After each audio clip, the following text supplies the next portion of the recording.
Hello दोस्तों, आरो यारो 2023 के मेंस आंसर राइटिंग प्रोग्राम में आपका स्वागत है।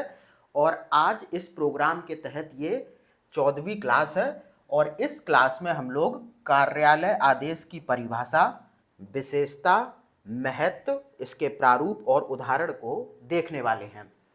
और इस एक ही क्लास में पूरा जो कार्यालय आदेश होता है वो कवर हो जाएगा। तो बहुत ही ध्यान से यहाँ पर चीज़ों को देखिए। और एक चीज़ मैंने और की है कि अब जो पीछे आपको स्लाइड लगी हुई मिलेंगी ये एकदम विस्तृत लिखी हुई मिलेंगी, क्योंकि अभी तक मुझे कुछ ऐसा समझ में आया है कि आप लोग नोट्स पढ़ने पर ध्यान नहीं दे रहे हैं। तो मैं उम्मीद करता हूं कि अगर आप नोट्स पर ध्यान नहीं देते हैं तो कम से कम यहाँ जो चीज़ें लिखी हुई हैं उनको बहुत अच्छी तरीके से पढ़ लीजिए और जो मैं बता रहा हूं उसको सुन लीजिए, तब भी आप एक बेहतर उत्तर लेखन कर पाएंगे। तो समझते हैं सबसे पहले कि कार्यालय आदेश क्या होता है। देखो, एक तो कार्यालय होता है, सबको पता है, जैसे कोई भी सरकारी कार्यालय हो या फिर आप देखते होंगे कि विभिन्न विभागों में कार्यालय होते हैं, मंत्रालयों में कार्यालय होते हैं, प्राइवेट सेक्टर में भी कार्यालय होते हैं। कार्यालय मतलब ऑफिस, ठीक है। और दूसरा यहाँ पर चीज क्या है, कार्यालय तो आपने समझ लिया कि क्या होता है। दूसरा है आदेश। तो आदेश का मतलब आप लोग समझ ही गए कि आदेश क्या होता है, कि किसी को कोई इंस्ट्रक्शन देना, ठीक है। तो कार्यालय में बहुत सी चीजें लगातार चलती रहती हैं, ठीक है। यहाँ पर हम लोग बात करेंगे हमेशा शासकीय कार्यालय की। तो शासकीय कार्यालयों में शासकीय कार्य व्यवहार से लेकर बहुत सी चीजें चलती रहती हैं। और बहुत बार ऐसे मौके आते हैं, बहुत बार नहीं बल्कि दिन प्रतिदिन ऐसे मौके आते हैं जहाँ पर कि किसी शासकीय कार्य व्यवहार को लेकर कार्यालय आदेश विभिन्न अधीनस्थ अधिकारियों को जारी करना पड़ता है, ठीक है। जैसे कि आप समझिए, एक एग्जाम्पल के थ्रू मैं आपको समझाऊं कि जैसे आप किसी कार्यालय के अधिकारी हैं। अधिकारी का मतलब आप मान के चलिए शीर्ष अधिकारी, क्योंकि आदेश कौन देता है, जो शीर्ष पर बैठा होगा। और आदेश का अनुपालन कौन करेगा, जो उस शीर्ष अधिकारी के अधीनस्थ होगा, ठीक है। तो मान के चलिए आपको कार्यालय में अपने अधीनस्थ अधिकारियों को ये आदेश देना है कि कल, मान के चलिए हम मान लेते हैं कल गांधी जयंती है, तो आपको ये आदेश जारी करना है अपने अधीनस्थ अधिकारियों के लिए कि कल कोई छुट्टी पर नहीं रहेगा, सबको कार्यालय में उपस्थित होना अनिवार्य है, ठीक है। तो अगर आप इस चीज को अपने अधीनस्थ अधिकारियों के तहत, मतलब इस जो आदेश को अपने अधीनस्थ अधिकारियों के तहत पहुंचाना चाहते हैं, तो फिर आपको क्या करना पड़ेगा, एक कार्यालय आदेश जारी करना पड़ेगा। क्योंकि जितने भी शासकीय कार्य हैं, मैं आपको पहले भी बता चुका हूं कि वहां पर कोई भी चीज मौखिक तरीके से नहीं होती है। हमेशा वहां पर एक लिखित रूप में चीज़ों को चलाया जाता है, ताकि बाद में लोगों की जवाबदेही भी तय हो सके। क्योंकि जब मान के चलिए आप तो शीर्ष अधिकारी हैं, लेकिन किसी आपसे भी उच्च अधिकारी ने या फिर किसी मंत्री स्तरीय व्यक्ति ने आपसे कुछ पूछ लिया कि भाई ये चीज़ क्यों नहीं हुई, कल आपके जो अधिकारी थे, आपके कार्यालय के अधिकारी, वो उपस्थित क्यों नहीं हुए, तब आप कम से कम ये तो कह पाएंगे कि हाँ सर, मैंने एक कार्यालय आदेश भी जारी किया था, ये आप देखिए, लेकिन फिर भी अधीनस्थ अधिकारी उपस्थित नहीं हुए। तो ऐसी स्थिति में क्या होगा कि जो अधीनस्थ अधिकारी होंगे उन पर अनुशासनात्मक कार्रवाई की जा सकेगी। समझ रहे हैं ना आप। इसीलिए चीजें शासकीय कार्य व्यवहार में हमेशा लिखित स्तर पर चलती हैं। और अब आप समझ भी चुके होंगे कि आखिर ये जो कार्यालय आदेश क्या होता है। तो अगर इसकी परिभाषा को समझने का प्रयास करें तो जो चीज़ें मैंने बताई उन्हीं को आप थोड़ा सा औपचारिक तरीके से लिख दीजिए। जैसे कार्यालय आदेश सरकारी पत्र व्यवहार का वह विशिष्ट प्रारूप होता है जिसके माध्यम से किसी कार्यालय का शीर्ष अधिकारी अपने अधीनस्थ अधिकारियों के लिए शासकीय कार्य व्यवहार से संबंधित आदेश निर्गत करता है या फिर जारी करता है, ठीक है। इस तरीके की परिभाषा हो गई। अब थोड़ा सा ये यहाँ पर समझ लेना जरूरी है कि कार्यालय आदेश में कौन कौन सी चीज़ें शामिल होती हैं, मतलब जो इसकी विषय वस्तु होती है उसमें क्या क्या शामिल किया जाता है। तो कार्यालय आदेश जो जारी होते हैं वो मुख्यतः किन किन चीज़ों से संबंधित होते हैं, थोड़ा सा देखिए। जैसे कि नए पदों की स्वीकृति, किसी कार्य के लिए वित्तीय स्वीकृति, अवकाश की स्वीकृति, ठीक है, अनुशासनिक मामले आदि की सूचना विषयक संदेश, और जो दिन प्रतिदिन के कार्य व्यवहार होते हैं उनके संदर्भ में प्रशासनिक दृष्टिकोण से कार्यालय आदेश जारी किए जाते हैं। तो एक बार इस परिभाषा को सही से पढ़ लीजिए। कार्यालय आदेश शासकीय पत्र व्यवहार का वह विशिष्ट रूप है या फिर प्रारूप है जिसके माध्यम से किसी कार्यालय अथवा सरकारी संस्थान अथवा व्यापारिक संस्थान, यहाँ पर प्राइवेट सेक्टर को भी जोड़ लिया है, तो व्यापारिक संस्थान में एक वरिष्ठ अधिकारी, जैसा कि मैंने आपको बताया कि जो कार्यालय आदेश होता है वो सदैव ही वरिष्ठ यानी कि कार्यालय के शीर्ष अधिकारी द्वारा जारी किया जाता है। तो वरिष्ठ अधिकारी अपने अधीनस्थ अधिकारियों या फिर कर्मचारियों के विभिन्न सेवा संबंधी मामलों, जैसे नए पदों की स्वीकृति, वित्तीय स्वीकृति, अवकाश की स्वीकृति, अनुशासनिक मामलों की स्वीकृति, ठीक है, किसी अनुशासनिक मामले पर, या फिर किसी का स्थानांतरण हो उसका मामला, जैसे आदि सूचना विषयक संदेश दिन प्रतिदिन के कार्य व्यवहार के संबंध में प्रशासनिक दृष्टिकोण से जारी करते हैं। तो ये आपकी एक कार्यालय आदेश की सटीक परिभाषा हो गई। तो इसका रट्टा आप लोग मार लीजिए, रटने की कोई ज़रूरत नहीं है क्योंकि मैंने इतना कॉन्सेप्ट समझा दिया है तो आप समझ ही गए होंगे कि कार्यालय आदेश क्या होता है। तो अपने शब्दों में भी आप परिभाषा को थोड़ा सा इधर उधर करके लिख सकते हैं, लेकिन हमेशा आपकी जो परिभाषा होने चाहिए उसमें जो शब्द प्रयोग होने चाहिए वो प्रशासनिक दृष्टिकोण वाले ही हों।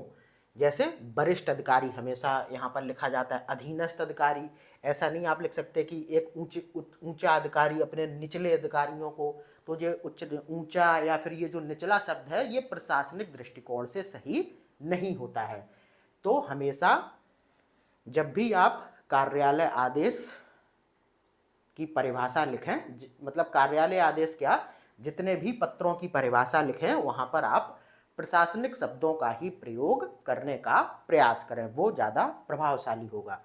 तो मैं मानता हूँ अब आपको कार्यालय आदेश की जो परिभाषा है वो बहुत अच्छी तरीके से समझ में आ गई होगी। अब देखो, जैसा कि मैंने आपको बताया था कि हर पत्र के संदर्भ में उसकी परिभाषा, उसकी विशेषता और उसका महत्व, ये थ्योरेटिकल पोर्शन के लिए जरूरी है, ठीक है।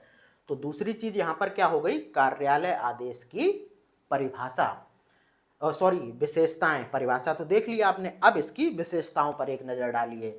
तो आपने अभी मेरे साथ में कॉन्सेप्ट को समझा कि आखिर कार्यालय आदेश क्या होता है, तो वहीं से देखो एक एक करके इसकी विशेषताएं निकलती चली जाएंगी।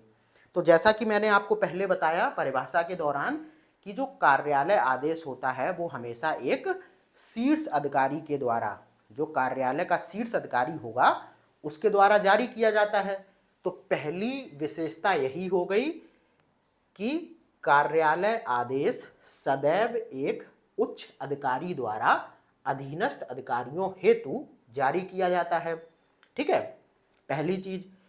दूसरा, जो कार्यालय आदेश का संचालन होता है वो एक दिशीय होता है, या फिर इसको आप कह सकते हैं एक आयामी हो सकता है, क्योंकि जो आदेश होता है वो किसके लिए होता है, वो होता है अनुपालन के लिए। अब किसी को आप आदेश देंगे तो वो उस आदेश के प्रत्युत्तर में कुछ लिख के तो दे नहीं देगा, बल्कि वो उसका अनुपालन करेगा।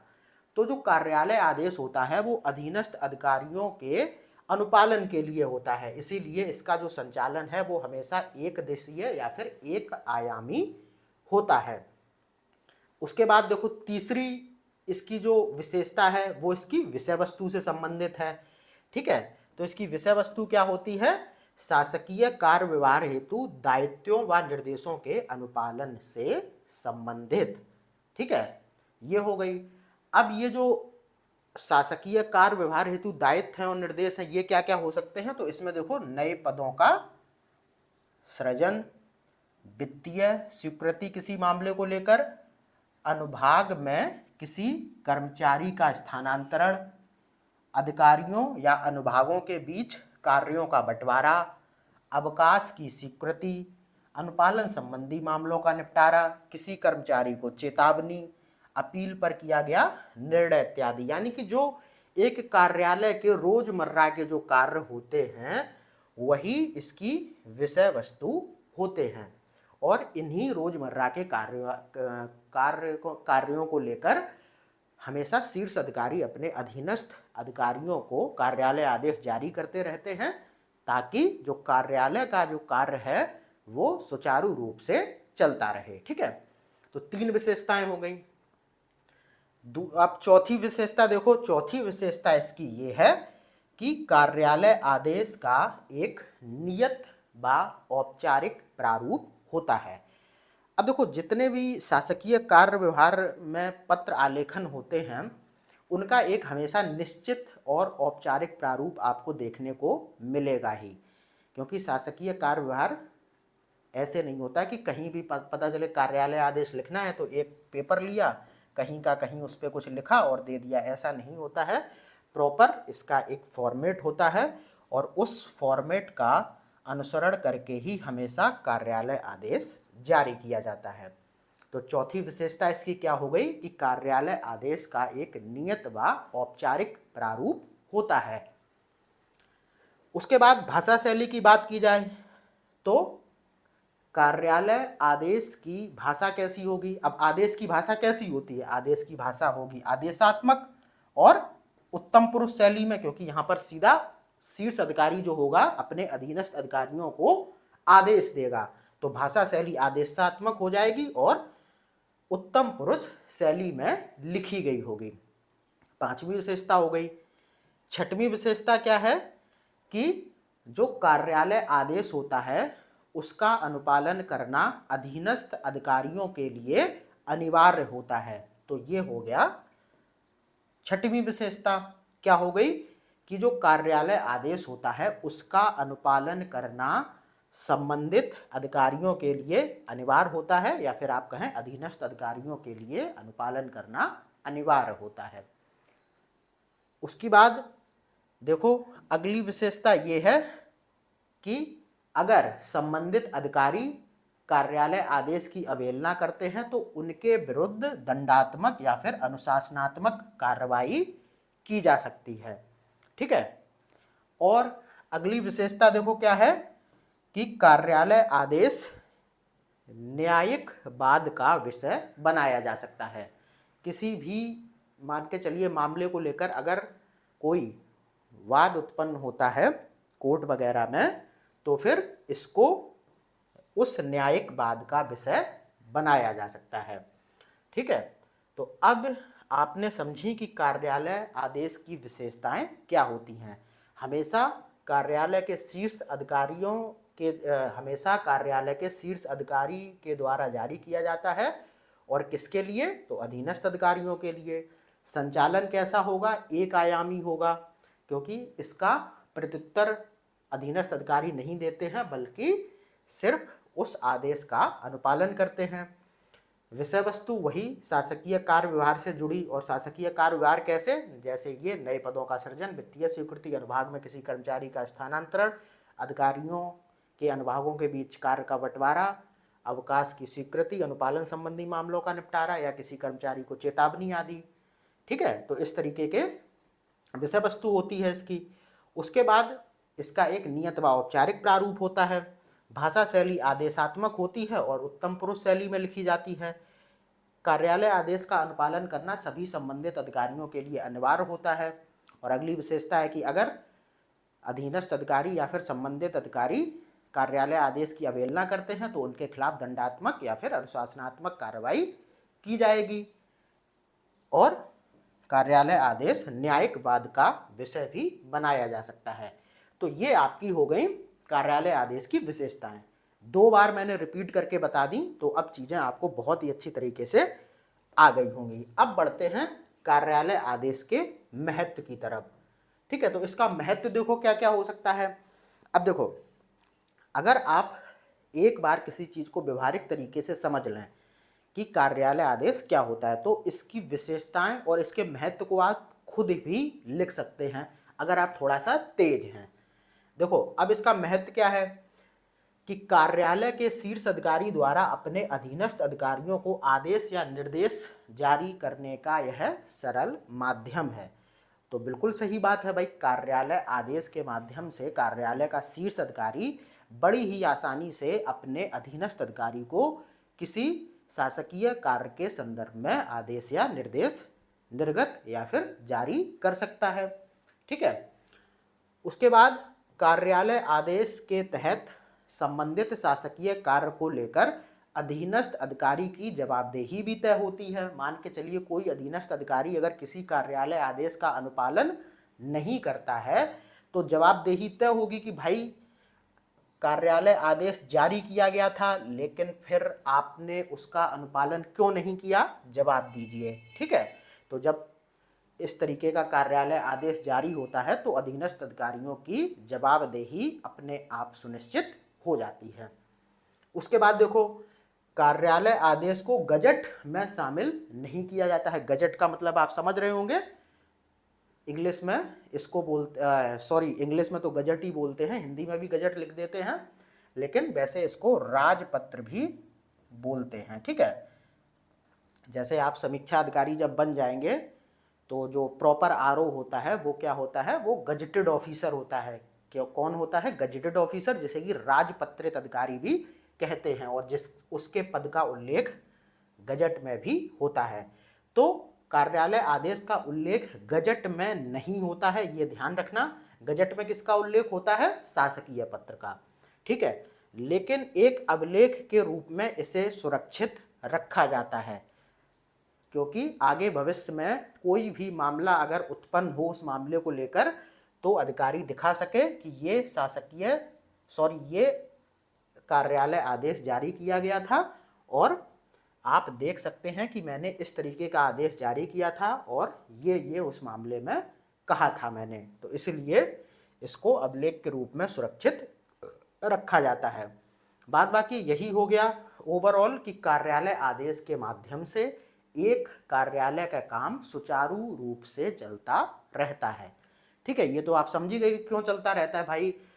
दिन प्रतिदिन के काम काज में एक शीर्ष अधिकारी को बहुत से आदेश जारी करने होते हैं अपने अधीनस्थ अधिकारियों के लिए, तो ये एक बहुत ही बेहतर युक्ति है कि वो अपने आदेश को अपने अधीनस्थ अधिकारियों तक पहुंचाए और इससे क्या होता है कि एक कार्यालय का जो कार्य होता है वो सुचारू रूप से चलता रहता है।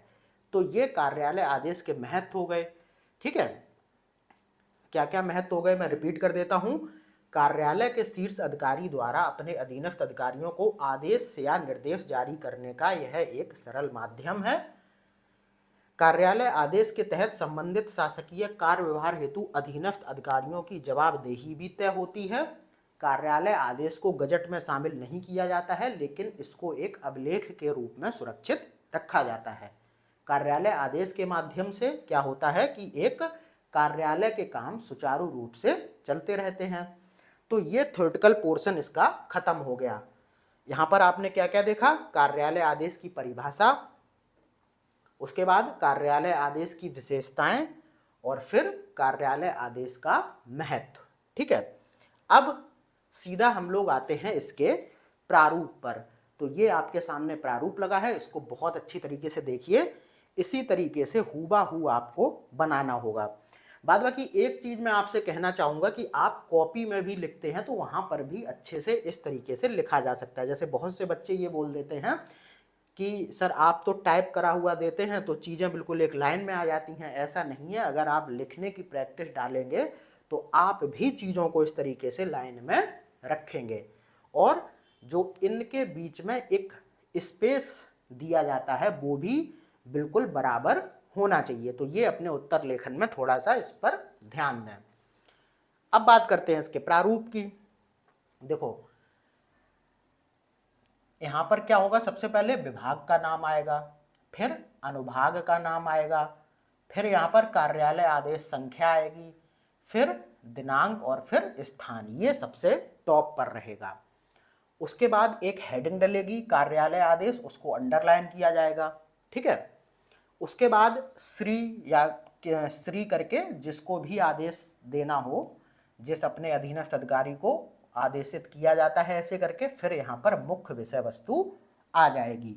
उसके बाद तत्काल प्रभाव से उक्त का अनुपालन सुनिश्चित करें। ये देखो एक आदेश जैसा हो गया, पहले मुख्य विषय वस्तु बता दी, फिर बता दिया कि तत्काल प्रभाव से उक्त का अनुपालन सुनिश्चित करें। जो शीर्ष अधिकारी कार्यालय आदेश को जारी कर रहा है उसके हस्ताक्षर, उसका नाम और उसका पदनाम यहाँ पर आ जाएगा। प्रतिलिपि अगर कहीं पर भेजनी है तो प्रतिलिपि निम्न को सूचनार्थ एवं आवश्यक कार्रवाई हेतु प्रेषित, उनका यहाँ पर विवरण आ जाएगा। और फिर प्रतिलिपि भेजने के लिए जिम्मेदार जो व्यक्ति होगा, कई बार अब यहाँ पर आपको समझना है, या तो यही अधिकारी बोल देगा या फिर जो इसका अधीनस्थ अधिकारी होता है वो प्रतिलिपि के लिए अगर जिम्मेदार हुआ तो फिर उसका यहाँ पर हस्ताक्षर, नाम और पदनाम आएगा। ठीक है, तो यहाँ पर फॉर्मेट में आप इतना ही समझ लीजिए कि आपको हूबहू ये फॉर्मेट वहाँ पर बनाना है। ठीक है, विभाग, अनुभाग, संख्या, दिनांक और स्थान बिल्कुल एक सीधी रेखा में, बिल्कुल विदाउट गैप। उसके बाद आपको गैप देना है, कार्यालय आदेश अंडरलाइन, फिर गैप देना है, फिर ये जो श्री वाली चीज है इसको यहाँ से लिखना प्रारंभ करना है, यहाँ से नहीं। ठीक है, इतना स्पेस आपको छोड़ देना है। उसके बाद आप लिखते चले जाएंगे, मुख्य विषय वस्तु हो जाएगी, फिर तत्काल प्रभाव से उक्त का अनुपालन सुनिश्चित करें।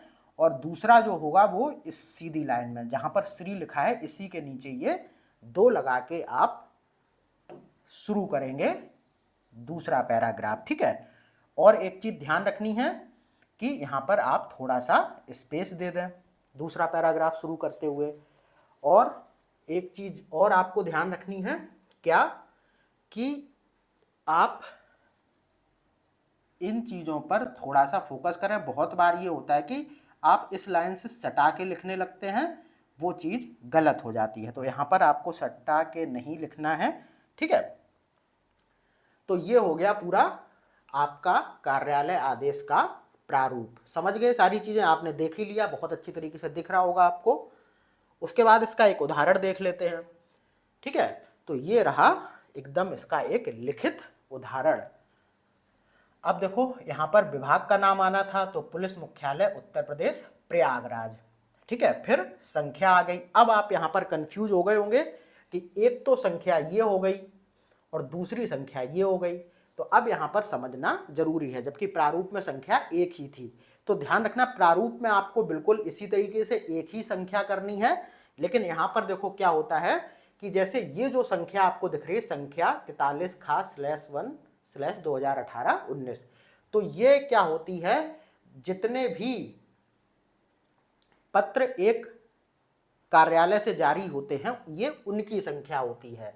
ठीक है, एक साल में जितने भी पत्र एक कार्यालय से जारी होते हैं ये उसकी संख्या को दर्शाता है, और ये विशेष रूप से उस कार्यालय आदेश की संख्या को दर्शाता है। ठीक है, तो यहाँ पर आप लोग कंफ्यूज मत होइए, जब भी आपको उदाहरण लिखने को मिले तो आप एक काम करिए, जैसे ही विभाग का नाम आप लिखें उसके बाद एक संख्या का उल्लेख यहाँ पर और करें, और ये जो संख्या होगी ये एक कार्यालय के मतलब एक कार्यालय द्वारा जारी वर्ष में एक कार्यालय के द्वारा जो भी पत्र जारी किए गए हैं ये उनकी संख्या का उल्लेख यहाँ पर करना है, और फिर आपको ये जो पर्टिकुलर संख्या कार्यालय आदेश संख्या है ये कार्यालय आदेश की संख्या होगी।